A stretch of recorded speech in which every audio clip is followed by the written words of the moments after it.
1980년 11월에 저희 어머니 돌아가시고 3개월 만에 81년도에 제가 이곳에 슬픔을 이기지 못해서 들어왔습니다.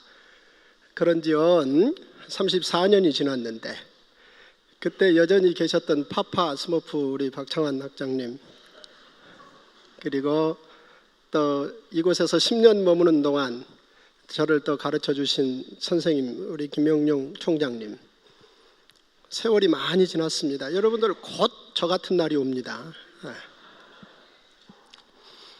자, 여러 곡물 가운데 밀이 있는데 밀을 가지고 할 수 있는 일이 뭐가 있겠습니까? 우리 예수님은 그 한 알의 밀을 땅에 심어서 썩게 하면 약 한 50배 정도 성과가 나온다 라고 말씀하셨죠. 자, 그 밀을 가지고 또 뭐를 할 수 있겠습니까? 땅에 심지 않고 빻아서 가루를 만들어서 부풀려서 피자나 혹은 부침을 만들어 먹을 수도 있겠죠. 좋습니다.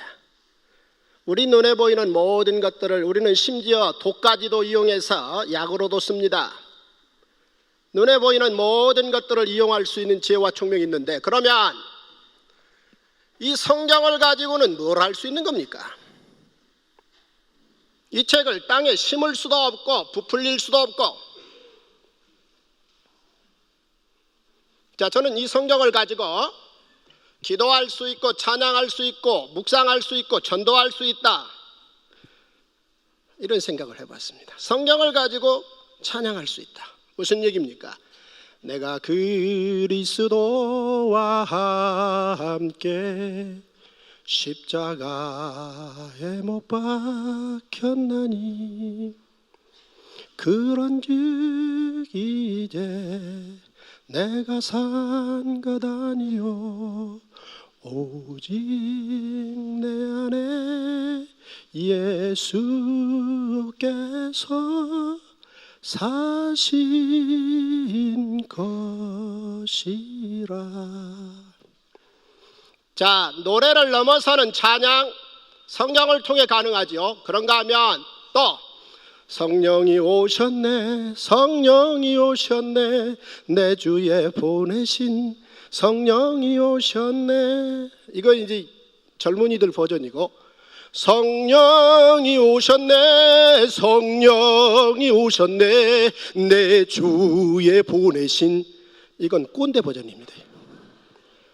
자, 젊은이들 톤으로 부르던, 꼰대 톤으로 부르던 성경을 가지면 노래를 넘어서 찬양할 수 있다는 것입니다. 더 나아가서 성경을 가지고 묵상할 수 있다는 겁니다. 묵상이라는 게 뭔가? 묵상이 쉽지 않습니다. 생각 깊게 하려고 눈 감으면 잡생각 납니다. 묵상은 한마디로 고수들이나 하는 겁니다. 고수. 고수는 어떤 사람입니까? 나무젓가락 가지고 길거리 텅 빈 공간에 앉아가지고 라면 먹다가 자객들 한 10명이 칼잡이들이 달려들면 그 나무젓가락으로 칼잡이 10명의 칼을 해결하는 사람, 이게 고수입니다. 이게 고수가 되기 쉽지 않아요. 고수 흉내들은 냅니다. 다 고수인 척합니다. 하지만 고수가 쉽지가 않습니다. 묵상이 쉽지가 않다는 얘기입니다. 하지만 성경을 가지고는 묵상할 수 있다는 겁니다. 가령 내가 그리스도와 함께 십자가에 못 박혔나니 그런즉 내 안에 그리스도께서 사신다. 안에 이게 무슨 말인가? 내 안에 그리스도께서 사신다니. 우리 예수님은 하늘의 하나님이시고 나는 이 땅의 사람인데 어떻게 그 하늘의 하나님이 이 땅에 내 안에 오셔서 내 안에 살고 계시는가? 하늘에서 비행기 타고 오셨는가? 혹은 자동차 타고 오셨는가? 어떻게 오셨는가? 이걸 깊게 생각해 보는 게 묵상입니다. 이 스토리, 이 이야기를 깊게 생각해 보는. 그냥 내 안에 그리스도께서 사신 것이다, 혹은 성령이 오셨다, 눈 감고 성령이 오셨네 노래 한번 부르면 성령이 내 안에 와 계시는 겁니까? 그리스도께서 내 안에 사신다는 얘기가 정리가 되어야, 말로 설명할 수 있어야 성령이 어떻게 오셨다는지도 말할 수 있을 거 아니겠습니까? 자, 이런 질문, 어떻게 내 안에 그리스도께서 사시는가, 혹은 어떻게 성령이 오셨는가, 이런 깊은 생각은 성경을 통해서 가능하다는 겁니다. 이 책이 그런 깊은 생각을 할 수 있도록 쓰여지는 책이라는 겁니다. 자, 그 다음 한 3일 굶으면요, 배고프다는 생각 외에는 아무 생각이 나질 않습니다. 한 3일 정도 잠을 건너뛰면 자고 싶다는 생각 외에는 아무 생각도 나지 않습니다. 그런데 3일 굶고 자지 않았음에도 불구하고 배고프다는 생각 혹은 졸립다는 생각이 안 들 만큼 어떤 생각이 우리를 사로잡는 경우는 아프다는 생각입니다. 손발이 잘리면 아파서 3일을 먹지 않았는데도 배고픈지도 모릅니다. 생각이 나질 않습니다. 3일을 자지 않았는데도 졸립다는 생각이 들지 않고 아픈 게 그렇게 힘든 겁니다. 그래서 인간의 최대 고통이 아픔이죠. 그런데 우리 예수님 저 십자가에 매달리는 순간부터 아팠는데 6시간 반 동안 그분의 기록을 보면 아프다는 말씀은 한 말씀도 안 하셨습니다. 안 아프신 걸까? 아니면 아예 말을 않기로 작정하신 건가? 그건 아닌 것 같다. 왜냐하면 가상칠언이 있기 때문에. 그리고 맨 마지막에 우리 주님 이렇게 말씀하십니다. 다 이루었다. 이게 무슨 얘기입니까? It is finished. 끝났다. 뭐가 끝났다는 겁니까 도대체? 자, 그런데 그러는 순간 성전의 휘장이 찢어졌다라고 묶어서 기록이 나옵니다. 다 이루었다는 말, 끝났다는 말은 무슨 말씀이며, 성전의 휘장이 찢어졌다는 얘기는 무슨 얘기냐? 이게 무슨 관계가 있느냐? 혹시 우리 주변에 누군가가 우리에게 궁금합니다, 이야기해 주세요 라고 요청한다면 우리는 말로 성경에 있는 쓰여진 얘기대로 설명해 줄 수 있어야 할 것입니다. 자, 이건 이런 이유 때문이다. 이렇게 성전의 휘장이 찢어졌다. 왜 찢어졌는가? 우연의 일치다. 이것도 하나의 답이 될 수 있겠고, 또 하나는 우리 예수님이 너무 아프다고 소리질러서 음성의 파장이 예루살렘 성전의 낡은 휘장을 찢어버렸다. 이것도 답이 될 수 있겠죠. 하지만 성경은 뭐라 답하고 있습니까?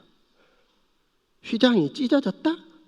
자, 휘장이 찢어졌다라는 말을 왜라고 질문하기 전에, 그러면 왜 휘장이 있었는가부터 질문해야 될 거 아니겠습니까? 그 휘장 왜 있었던 거지? 왜 있었는지를 얘기하려면 1500년, 예수님의 휘장 찢어지는 그 시점으로부터 1500년 전으로 거슬러 올라가야 합니다. 1500년 전에 무슨 일이 있었습니까? 모세가 갈대상자를 타는 일이 있었습니다. 모세가 갈대상자를 왜 탔습니까? 한 4가지 정도 이유가 있는데요. 첫째는 엄마가 태웠기 때문입니다. 태어난 지 석 달 된 아이가 스스로 자발적으로 갈대상자에 탔을 리는 없습니다. 그 다음 히브리 민족이 나라를 가지지 못했기 때문입니다. 그 다음 애굽이 제국주의를 본격적으로 시행했기 때문이고, 그 다음 하나님이 출애굽의 시기를 결정하셨기 때문입니다. 이 4가지 이유를 다 답해줘야 되겠죠. 한마디로 성경은 개인, 가정, 나라 이야기를 묶어놨다는 것입니다. 모세 개인입니다. 갈대상자를 탄 것은 가정의 노력입니다. 그것은 그 민족이 나라를 가지지 못했기 때문입니다.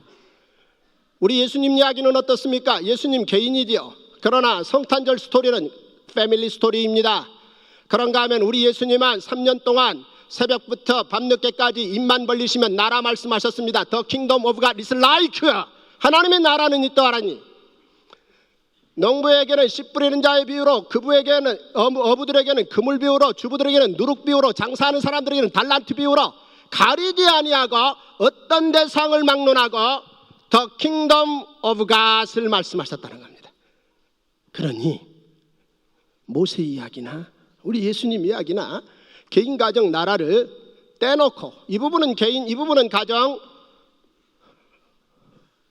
이 부분은 나라, 이렇게 좀 분석은 할 수 있겠습니다만 결국은 묶어서 읽어야 된다라는 이야기입니다. 어쨌든 보십시오. 아므람이라는 사람이 갈대를 꺾어서 상자를 만드는데, 그리고 요게벳은 아들을 갈대 상자에 태우는데 그 갈대 상자에 태우면 죽을 확률 99.9%입니다. 그런데도 태우는 그 가정 이야기.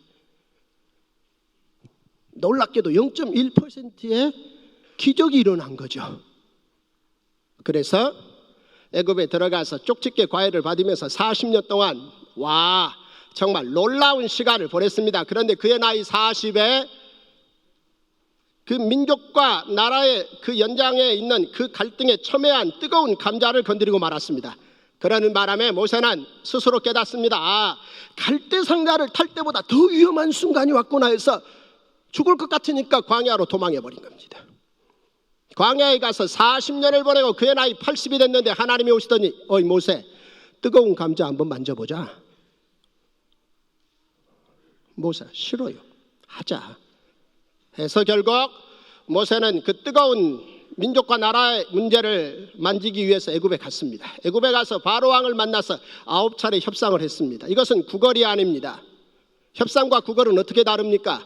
구걸은 아무것도 보상할 수나 지불할 수 없는 값없이 어떤 것을 얻어내야 되는 사람들이 하는 것이 구걸이고, 협상은 주고받을 게 있는 사람들끼리 하는 게 협상입니다. 모세는 바로 왕에게 출애굽을 구걸하지 않았습니다. 협상했습니다.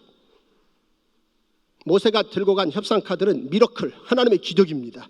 그런데 하나님의 기적을 가지고 모세가 바로와 협상을 해서 9차 협상을 끝나가는데, 놀랍게도 바로는 인간이 가질 수 있는 최대의 무기가 문명, 시빌라이제이션인데 그 문명을 가지고 하나님의 기적을 9차례에 걸쳐서 무승부로 끝내갈 시점까지 이르겠다는 겁니다. 와우, 이럴 수가. 바로 그때 하나님께서 모세에게 어이 모세, 22,000마리의 양을 좀 잡지 해서 22,000마리의 양들이 피를 흘립니다. 이 피를 왜 모읍니까? 모아서 문에 바르기 위함입니다. 그런데 그날 밤 온 애굽에 곡소리 났습니다. 그런데 애굽 왕이 보기에 어느 한 지역만 조용합니다. 생각해 봅니다. 쟤들 다 죽었나? 가봐라 해서 애굽의 병사가 가봤더니 다 죽기는커녕 한 사람도 죽지 않았는데, 특이한 것은 문에 피가 묻어 있다는 거죠. 만약 애굽의 각 가정에서 다 장자들이 죽었으면 바로는 출애굽을 명령할 리가 없습니다. 그래서 나가 해서 나온 겁니다. 22,000마리 정도의 양이 죽었다, 피를 흘렸다. 이게 유월절입니다. 유월절 아시잖아요. 패스오버 지나갔다. 그런데 이 유월절을 잘 이해를 해야 우리 예수님이 하나님의 어린 양이라는 게 이해가 시작되는 거죠. 세례 요한이 광야에서 예루살렘의 사두개파들을 끌어냈습니다. 이건 충격적인 이야기입니다.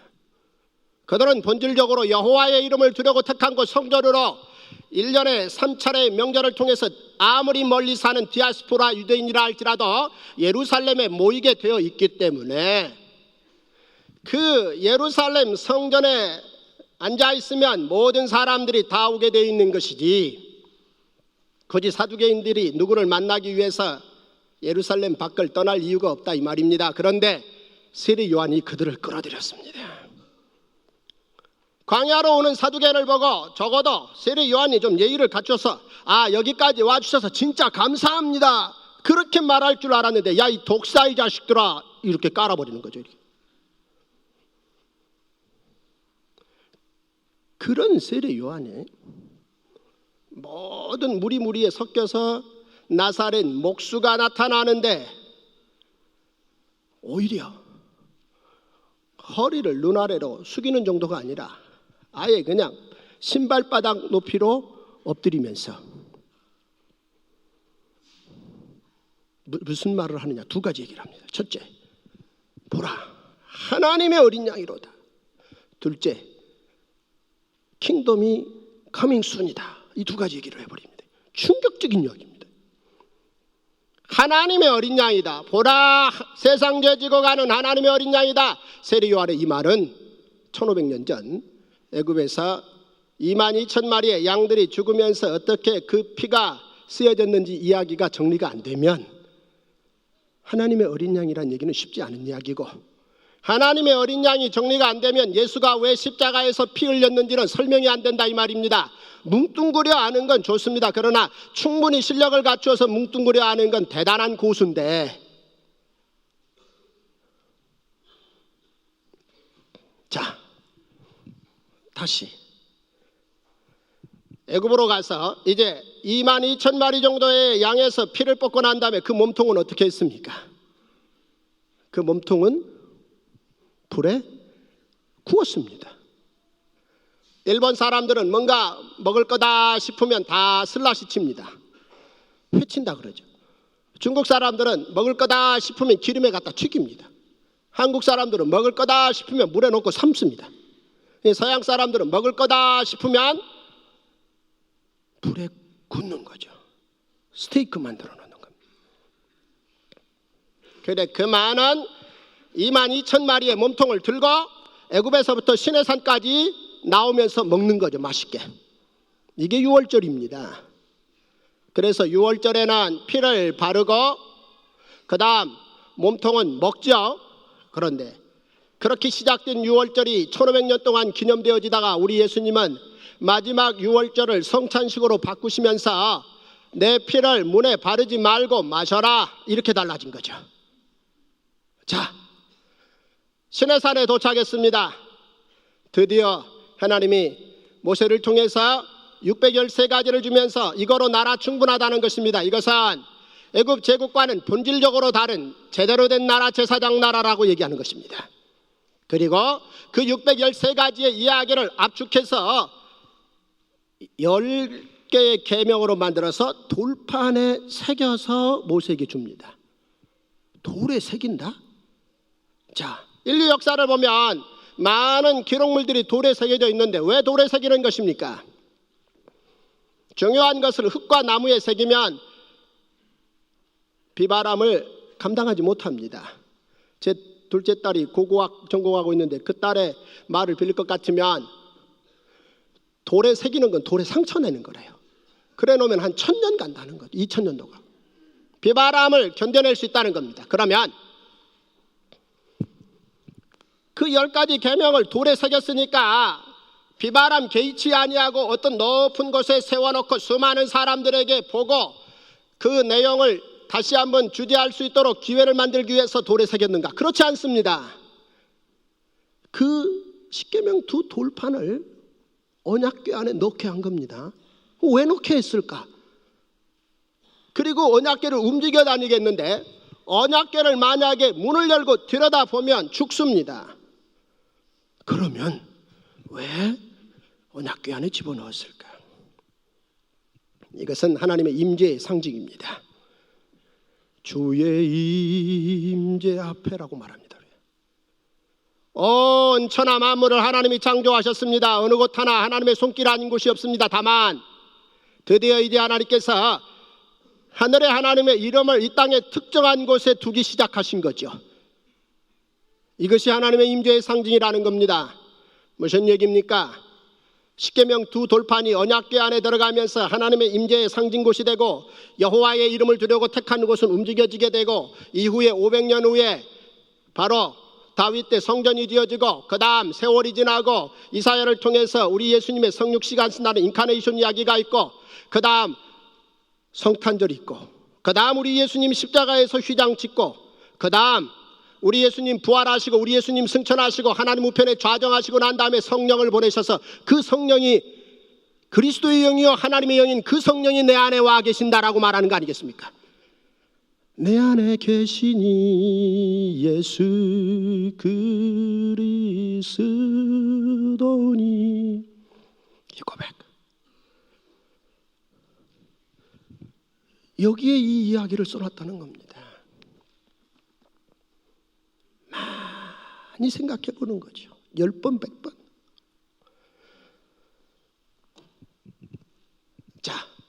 여호와의 이름을 두려고 택한 곳은 이제 움직여지기 시작합니다.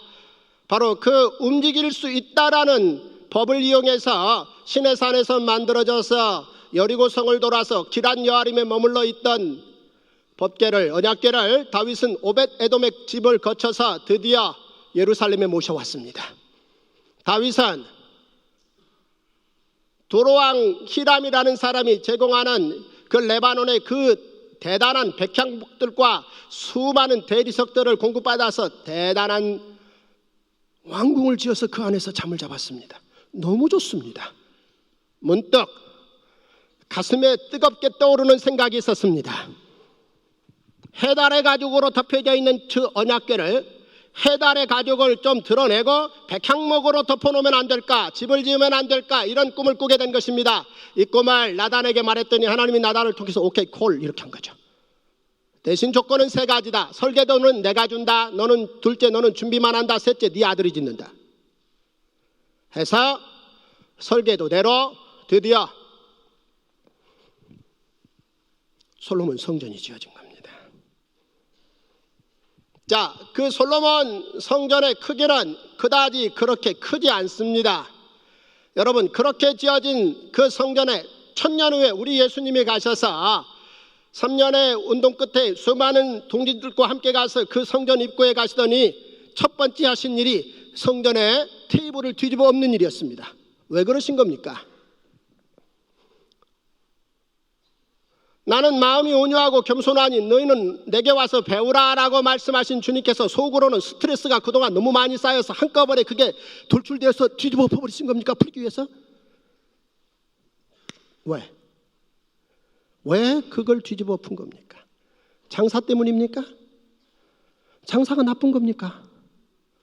만약 농부가 어부에게서 사지 않고 어부가 농부에게서 뭔가를 사지 않는다면, 즉 서로 장사하지 않는다면 농부는 단백질의 부족으로, 어부는 탄수화물의 부족으로 오래 못 삽니다. 나라가 하는 일이 뭡니까? 장사가 잘 될 수 있도록 시장 질서를 이끌고 그 다음에 이런 모든 교통 인프라를 갖춰서 서로 장사 잘할 수 있도록 돕는 일이 지금 나라가 하는 일입니다. 왜요? 오래 사는 게 축복이라면 팔고 사고를 잘해야 됩니다. 뿐만 아니라 6월절, 오순절, 장막절에 예루살렘에 반드시 1년 3차례 여호와 하나님 앞에 얼굴을 보이라고 규정된 바, 대신 여호와 하나님 앞에 나타날 때는 빈손으로 나타나지 말 것이며, 즉 11조 할 것이며, 그 다음에 제사를 드리러 나타나는지라 제물을 들고 나타나야 되는데, 저 산 넘고 물 건너 멀리 살고 있는 어느 누군가가 예루살렘에 올 때 양 한 마리 들고 메고 온다라는 건 여간 어려운 일이 아닙니다. 해서 그들을 위해서 하나님께서는 일찍이 말씀하셨습니다. 베들레헴에서 좋은 양 키워서 자기 자식처럼 키워서 그걸 팔고자 하는 사람에게 건네라. 따라서 양을 팔고 사서 하나님 앞에 번제를 드리는 것은 지극히 당연한 절차요 바람직한 일이라 이 말입니다. 그러면 왜 엎으셨는가? 바로 우리 예수님의 워딩을 우리가 잘 따라가 볼 필요가 있겠습니다. 너희가 내 집에 강도의 구례를 만드는구나. 이전에 내 집은 만민이 기도하는 집이라 기록되었으되 그랬습니다. 그 기록은 누가 한 겁니까?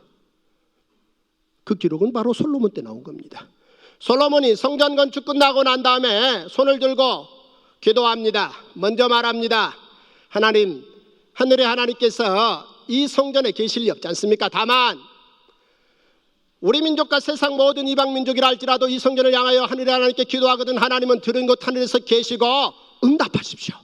자, 이 이야기는 하나님이 모세를, 다윗을 통해서 주신 설계도 안에 들어있을 뿐더러 더 나아가서 이 이야기는 아브라함 때 하나님께서 이미 아브라함을 통하여 세계 모든 열방을 복주시겠다라고 말씀하신 복의 통로 이야기와 아브라함 이후에 500년 세월이 지나고 모세를 통하여 세계가 다 내게 속하였나니 너희는 제사장 나라라 사명을 감당하라는 말씀과 일맥상통한 이야기고, 이미 넓게 보면 1000년 전의 설계도가 현실적으로 어느 한 지점을 가지게 되었다라고 얘기할 수 있겠고, 따라서 그 설계도대로 볼 것 같으면 지성소, 성소, 이방인의 뜰이 나왔다는 겁니다. 그런데 세계 만민의 이방인들이 와서 기도해야 될 그 이방인의 뜰의 자리에 유대인들이 자신들만을 위한 팔고 사는 거래 장소로 독점시켜서 그곳이 부당거래 장소가 되었다는 겁니다. 자, 그렇다면 이방인의 뜰은 그렇게 처리가 됐다면 성소 지성소는 무엇인가? 당연히 여러분들이 잘 아시다시피 성소는 유대인들이 들어가는 것이요, 지성소는 오직 대제사장이 1년에 한 번 딱 들어가는 곳입니다. 여러 차례 들어가면 안 됩니다. 1년에 딱 한 번만 들어가야 됩니다. 자, 1년에 한 번 들어가되 어떻게 되어 있느냐? 이렇게 공간이 크게 튀어 있다면 아시겠습니다만, 튀어진 공간을 휘장을 만들어서 안쪽과 바깥쪽으로 했는데 휘장 안쪽을 지성소라 그런 겁니다. 그리고 그곳은 유일하게 대제사장이 1년에 한 번 들어가는데, 들어갈 때 목숨 걸고 들어가야 됩니다. 저는 오늘 기쁜 마음으로 이곳에 뛰어왔습니다만 목숨 걸고 뛰어오진 않았습니다.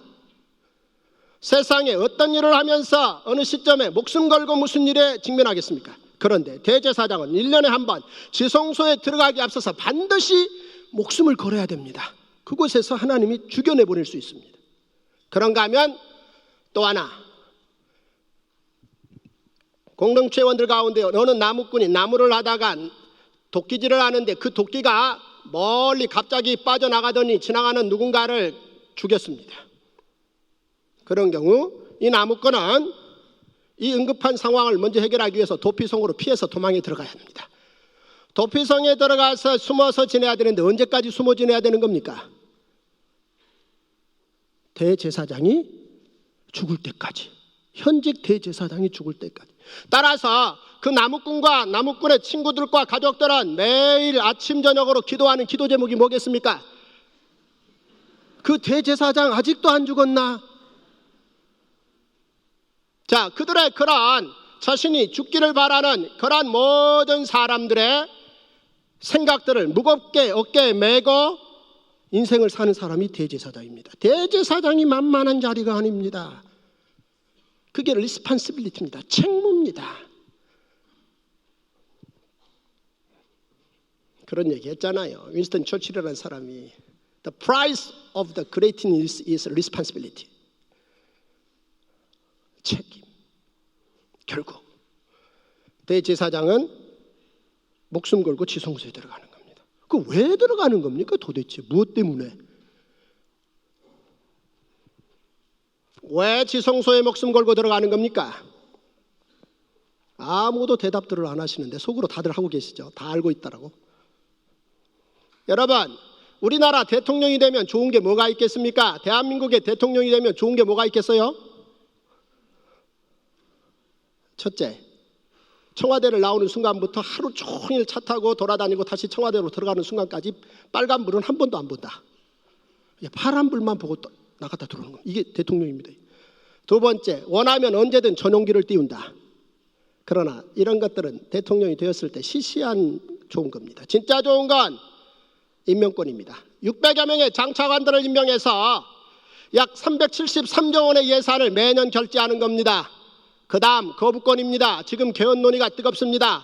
아시겠습니다만 우리나라는 1948년 재헌국회 체제 이래 그 다음 1972년에 유신 체제로 한번 바뀌었다가 지금 87년 체제로 바뀌어서 지금 오고 있고 이 87 체제로 한번 바꾸자는 겁니다. 그래서 국회의원들이 거의 여야가 합의하여 이 체제 변동을 시도하는데 다들 그들이 이구동성을 하는 얘기는 대통령 한 사람이 노하면 안 된다는 겁니다. 무슨 얘기입니까? 입법권이 국회의원들에게 있지만 그러나 대통령에게 거부권이 있다는 겁니다. 그거 행사하고 사는 겁니다. 그거 재밌는 겁니다. 그 다음에 또 하나 좋은 건요, 우리가 살면서 사이가 좋으면 서로 좋은 사람이라고 사랑한다라고 말하지만 사이가 좀 나빠지면 어떻게 말합니까? 나쁜 놈이라고 말하는데 그게 지나쳐서 사건이 생기면 잘못됐다, 죄인이다라는 이야기가 나오는데 이 이야기는 개인이나 회사가 따지는 게 아닙니다. 나라가 따지는 겁니다. 나라에서 판사검사를 내서 1, 2, 3차 판결을 통해서 죄인을 결정하는 겁니다. 그렇게 되면 이제 감옥에 넣어버리는 거죠. 그리고 그 전과 기록은 죽는 날까지 그 사람이 죽어도 국가가 보존하고 있습니다. 그런데 유일하게 대통령 한 사람만이 그 전과 기록이나 형기 살고 있는 사람을 사면해 줄 수 있는 권한이 있다는 겁니다. 따라서 대통령들이 임기 초기에는 많은 사람들을 법 운운하며 감옥에 들어갈 수 있도록 길을 열지만 임기 말에 가면은 그 사면권을 쓰고 싶어서 안달들을 하는 겁니다. 그거 해보고 싶은 겁니다. 사면해주고 싶은 겁니다. 대한민국이라는 이 조그만 나라의 대통령도 사실은 중국과 미국에서 보면 그다지 크지 않는 나라입니다. 이 정도의 대통령도 이런 사면권을 가지고 있는데 하물며 중국, 미국, 대한민국을 합한 것에 10배, 100배, 1000배에 해당되는 사이즈를 가지고 있는 제사장 나라의 하나님 나라의 제사장 나라의 사면권은 오직 하겠습니까? 이게 법입니다. 법. 해서 지성소에 들어와서 하나님 제가 목숨 걸고 들어왔습니다. 용서하시죠? 라고 용서를 대제사장이 구하면 하나님께서 오케이 사면한다. 이게 가능한 겁니다. 이게 1년 단위로 제사장 나라에서 1500년 동안 이어왔던 것입니다. 바로 이 긴 이야기 대제사장의 사면권 요청, 목숨 걸고 대속으로 들어가서 사면권 요청, 이게 이해가 되어져야 우리 예수님의 십자가 올라간 이야기를 마지막 50%를 말할 수 있다는 거죠. 즉 하나님의 어린 양으로서 그리고 왕같은 대제사장으로서 진정한 하나님의 공의와 용서의 지성소인 십자가에 올라가셔서 율법과 선지자를 폐하신 게 아니라 다 완성하신 것입니다. 이것이 끝났다. It is finished. 끝났다는 얘기입니다. 다시 말해서 5살 먹은 아이가 혹시 묻는다면 우리는 이렇게 대답해 줄 수 있습니다. 이제 더 이상 대제사장은 지성소에 들어갈 일이 없어졌다. 이제 오직 우리가 예수 이름으로 하나님 나라 간다. 이렇게 쉽게 찢어진 이야기와 왜 그 시점인지를 이야기해 주면 된다는 겁니다. 이 책이 그 이야기를 가지고 있다는 겁니다. 그런데 대제사장은 참으로 성전의 휘장이 찢어졌는데도 참 없어 보이게 그 성전의 휘장을 또 꼬맸습니다. 그리고 또 다음에 또 들어가요. 그리고 소문을 냅니다. 예수가 죽고 난 후 예수에 대해서 논의가 갈립니다. 예수는 하나님의 아들로 대속자로서 십자가를 하나님의 나라를 실현한 사람이냐 아니면 신성모독자, 성전모독자, 속이는 자이냐 둘로 쫙 나눠집니다. 대제사장이 빌라도 총독을 찾아가서 말합니다. 신성모독자, 성전모독자인 예수가 3년 내내 속여온 이야기가 있다. 3일 후에 부활한다고 얘기했다. 시체는 훔쳐갈 거다. 그래서 빌라도가 오케이 군인 데리고 가 해서 군인 데려가서 막았습니다. 그런데 우리 주님 부활하셨습니다. 로마 병사들이 정신이 나가버렸습니다. 정신이 나가가지고 대제사장을 찾아갔더니 그 자리에서 즉석에서 정신 들어가게 합니다. 정신 나간 사람에게 세상에서 어떻게 하면 가장 정신이 빨리 들어가게 하는지 아십니까? 뭐죠? 돈이에요. 돈 주면 정신 차려요. 많은 액수 입에 탁 쳐넣으면 고맙습니다 하고 돌아서요. 자, 이렇게 내놓은 소문을 온 세상에 퍼뜨렸는데 그 똑똑한 사도 바울 같은 사람이 믿습니다. 신성모독자, 성전모독자, 시신 훔쳐간 속이는 자라고 믿습니다. 그래서 제2의 스데반을 찾기 위해서 다메섹으로 뛰어갑니다. 우리 주님 부르십니다. 사울아 뉘시오. 만약에 이 장면에서 베드로야 그랬는데 베드로가 뉘시오 그러면 어떻게 되겠습니까? 왜 사도 바울이 뉘시오 한 겁니까? 처음 듣는 음성입니다. 주 음성에는 베드로는 30년 후에도 그 주님의 음성을 그렇게 좋아했던 겁니다. 3년 동안 들었던 그 주님의 음성. 사울이 처음 들은 겁니다. 네가 핍박하는 예수다. 자, 세 마디 대화 시간 10초 그거로 딱 끝냅니다. 제사장 나라가 하나님 나라로 수렴됐구나. 끝이구나. 예수는 신성모독자도 성전모독자도 속이는 자도 아니고 하나님의 아들로 대속자로 하나님의 나라를 실현한 사람이구나. 끝. 그리고 30년 동안 달려갑니다. 예수의 십자가 사건은 유대교와 기독교의 30년 대립을 자아냈습니다. 그러나 그 핍박을 아랑곳하니 하고 30년 동안 복음이 퍼져서 사도 바울은 로마의 심장부에 가서 복음을 얘기합니다. 바로 그때 AD 64년의 한 여름에 로마가 불이 나서 열흘 동안 불나서 3분의 1이 불타버립니다.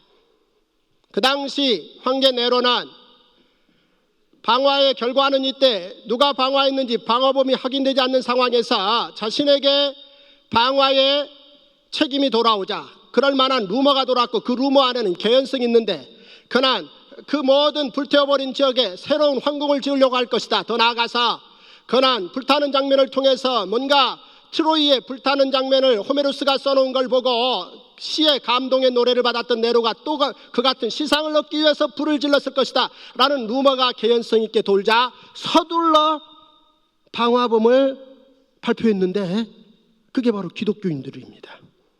그래서 200여 명의 기독교 지도자들이 처형당하고 그때 사도 바울이 처형 직전에 처합니다. 그는 이제 서둘러서 디모데에게 편지를 써보냅니다. 그리고 말합니다. 나는 달려갈 길을 마쳤다. 지난 30년 동안 달려왔다는 것입니다. 살면서 어떻습니까? 힘없으면 누워서 의사의 도움을 받아야 됩니다. 조금 힘 있으면 의사의 도움 없이 누워있을 수 있습니다. 조금 더 힘 있으면 앉을 수 있습니다. 조금 힘 있으면 더 일어설 수 있고 진짜 힘 있으면 뛸 수 있습니다. 복음을 위해서 뛰었다는 것입니다. 30년 동안 뛰어버렸다는 겁니다. 길을 마쳤다는 겁니다. 그리고 멸류관 받으러 간다는 겁니다. 늘 저처럼 꼴찌하면서 뒤에서 박수 받던 사람은 상 받는 이 심정을 잘 모릅니다만 상 받아본 경험이 있는 거죠. 그러면서 디모데에게 하는 말 걱정 없다는 겁니다. 너가 잘할 거다. 왜 그렇습니까? 두 가지를 얘기합니다. 사도 바울. 첫째, 그리스도의 견고한 터는 섰다는 겁니다. 흔들리지 않는다는 겁니다. 둘째, 네가 어려서부터 성경을 알았나니 From infancy. 이 말은 5살 전에 성경을 알았다는 얘기입니다. 어떻게 5살 전에 성경을 알았겠습니까? 읽어서가 아니라 들어서 가능했습니다. 우리 눈으로 보는 게 높고 낮고 멀고 가깝고 파랗고 빨갛고의 정보가 뇌로 가고 귀로 듣는 게 들어서 뇌로 가는데 눈으로 봐서 뇌로 보내는 신경세포보다 귀로 들어서 뇌로 가는 신경세포가 3배가 더 많대요. 뿐만 아니라 듣는 건 뱃속에서부터 듣는데요. 마리아의 창가를 우리 예수님은 자장가로 들은 거죠. 그런데 사람이 죽고 난 후 6시간 정도는 들리는 건 아직도 들린대요. 우리가 태어나서 5살 전에 마더텅을 통해서 언어를 다 배웠습니다. 문자를 한 번도 읽은 적이 없습니다. 그런데 언어가 다 들어와 있습니다. 듣기입니다. 논문은 좀 어렵지만 이야기는 쉽고 재밌고 이어집니다. 따라서 이 이야기를 가지고 디모데의 외할머니와 디모데의 어머니는 디모데가 5살 전에 성경을 다 스토리를 일러줬다는 겁니다. 그래서 걱정 없다는 겁니다.